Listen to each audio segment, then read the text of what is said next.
Olá pessoal, hoje nós vamos falar sobre gases, mais especificamente sobre propriedades de gases. E você tem que entender que os gases estão presentes no nosso dia a dia quando nós estamos pensando em ar, né? Já que a camada que envolve a Terra ela é composta por ar atmosférico. E esse ar atmosférico tem vários gases juntos, e uma das coisas que você observa é que todos são incolores, não tem cores, né? Então é uma mistura de vários, porém você é, é perceptível a gente dizer que esses gases são invisíveis. É importante a gente lembrar que gases ou gás tem massa e tem ocupação de espaço. É um tipo de matéria. Como você pode verificar isso?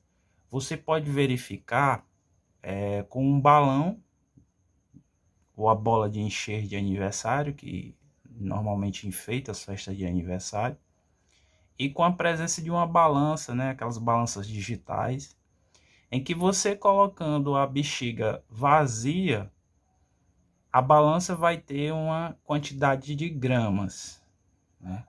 Mas quando você enche esse balão ou essa bola e coloca na balança, você vai ver que a quantidade de gramas vai ser um pouco maior, provando que o ar que está dentro tem massa e, consequentemente, ocupa espaço. Dentro do balão está ocupando espaço e está fazendo com que a massa do balão, junto com a massa de ar que foi introduzido, apresente uma quantidade de gramas maior do que o que foi apresentado anteriormente.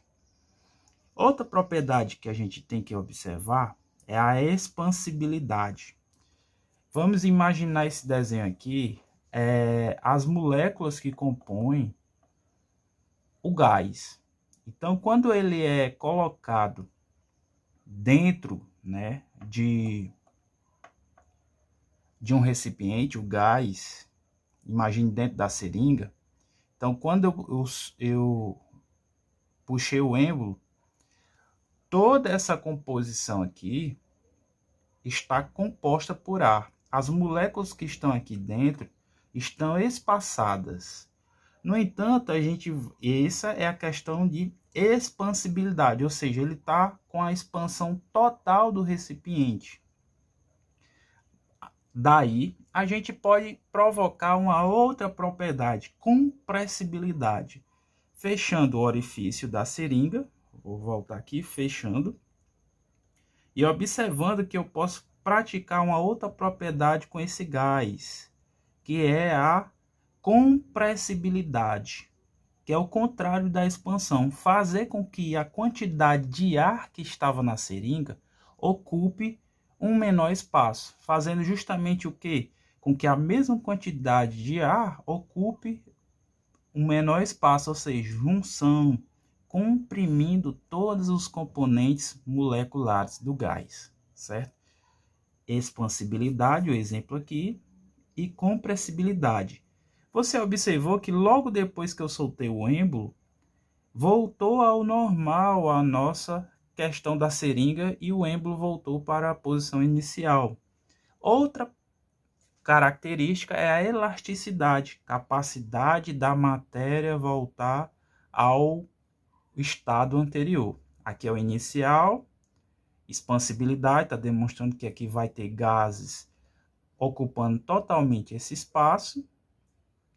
Quando eu aperto, faço a compressão no êmbolo, faz com que ocorra compressibilidade e ao mesmo tempo que eu solto o êmbolo, nós vamos ter o retorno desse senhor, sem que eu tenha feito qualquer movimento com o êmbolo, retorna ao anterior. Esse retornar se chama propriedade elasticidade.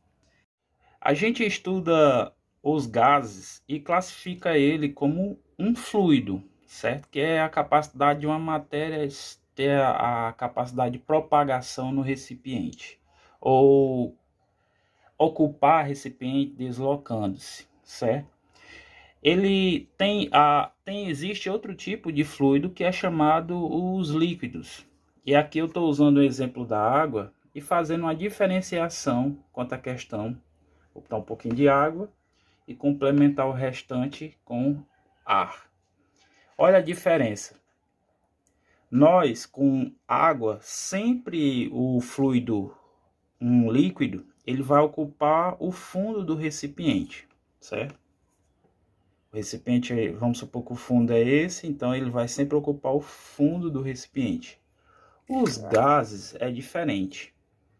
Quando você preenche, né, eu desloquei, aqui dentro tem ar, todo o espaço do recipiente está completo pelo fluido gás, certo? Os gases, eles preenchem totalmente o recipiente.